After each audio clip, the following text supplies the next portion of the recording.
All right, down to the final two. These are the big matches. These are the ones you've been pushing for. So I'm gonna diverge here a little bit because it's out of order here on Wikipedia. So I'm gonna go for the one that's allegedly not the main event, but I'll believe it when I see it. We're gonna do Brock Lesnar versus Seth Rollins for the WWE Universal Championship. Hey, did you know Brock Lesnar is actually still a wrestler? Really? Did you remember that? He actually, and you know what? He's the Universal Champion. I haven't seen him in so long, I completely forgot about that. I know. I think he actually found his Universal Championship under his couch cushion, and he was pleasantly reminded that he's still the champion. I can't stand Brock Lesnar, by the way, which is fine. I guess he's a heel. I guess you like that, but I cannot stand Brock Lesnar. I'm not impressed with him anymore. I think he's the most overrated guy on that whole roster. And the fact that they have nothing else to do with him but just keep giving him the belt and giving him the belt drives me crazy. That being said, I'm okay with this match. I think that's the right person in the slot. You couldn't put Roman Reigns in there. Not to say I would ever want to see another Roman Reigns Brock Lesnar match, but I'm glad Seth is getting a chance. I like Seth. I like Seth Rollins in the sense that I like what Seth brings to a wrestling match. I like that he has his skill set and everybody knows his moves. Everybody knows his spots. Everybody knows his entrance when he comes in, with the burn it down. So I like that Seth has at least carved an identity for himself.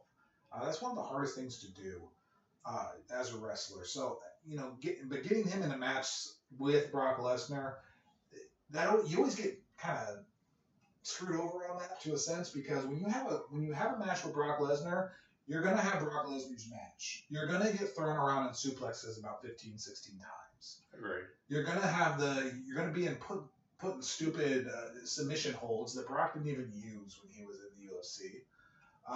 You're just going to have a Brock match. So as much talent as you bring in, I use Finn Balor as the example that we talked about at Survivor Series. Right.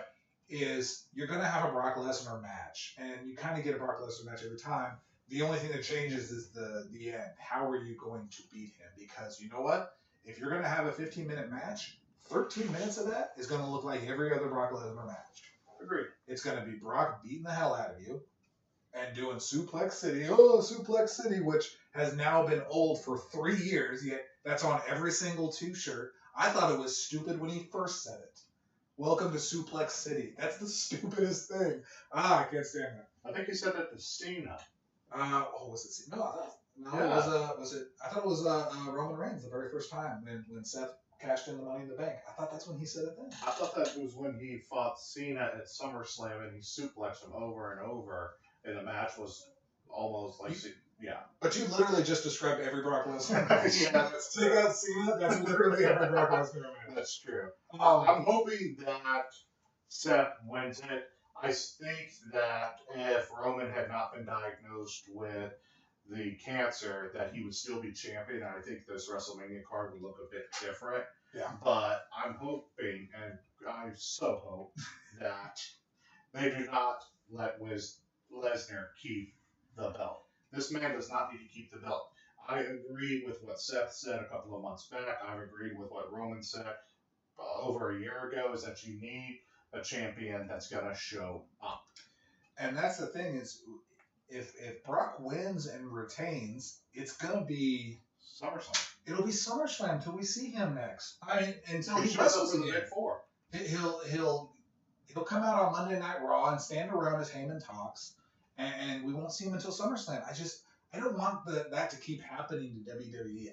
I want to see the belt out there. I want to see it being defended. I just hate that he keeps bogarting it because they can't afford to bring him in any other time.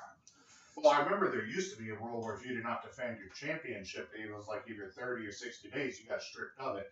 That's long gone out the window, because if so, I would have kept the belt on Roman while he was fighting his cancer and just have him come back. Right. Which would have been, I think that would have been fair, but you're right. They honestly had to bury that rule when they put it on Brock because, he can't fight every single week, or he can't even challenge every pay-per-view, even the small pay-per-views, even the Money in the Banks or the Extreme Rules or whatever. So, Fast Lane, though. Yeah. The Great Ball of Fire. Great Balls of Fire? Yeah. Oh my gosh. Talk about cringeworthy. I remember Backlash, all right? That's Backlash. Classic Backlash. Or what was it? The Cyber pay-per-view where the fans got to vote. Yes, Cyber Tuesday. Yeah. Cyber Tuesday. Yes. I remember that was one of the first WrestleManias that not WrestleMania, first pay-per-views that I remember ordering after being in exile from wrestling for a long time. I remember doing that because I loved the gimmick idea of setting up the matches. I thought that was really cool. I was back when CM Punk was on the card. But that aside, I hope Seth wins. I don't think he's going to. I think Brock's going to win. I think Brock's going to win pretty decisively like he has been.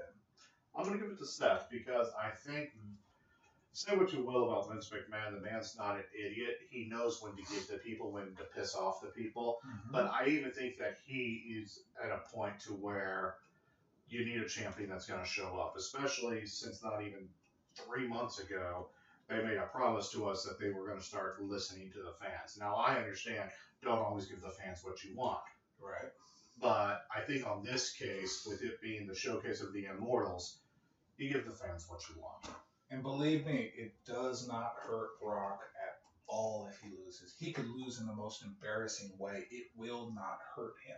He did that with Roman Reigns. Right. Last time around. It honestly, it does not hurt him at all if he loses. And I don't know if Vince understands that, but it's like, honestly, man, you can make him lose like the biggest jerk in the world. He can get freaking low blowed and then, tap out, whatever. You're not going to make him look any more monstrous than he already is. You know why? Because if something like that happens, you literally bring him back and make him run through a bunch of people, and there you go. You restored him. So it's not bad if Brock loses. I really want Seth to win, but I just have this sneaky suspicion that Brock's going to retain. So call it that. So, Martin, you're going to go with Seth. I'm going to go with Brock.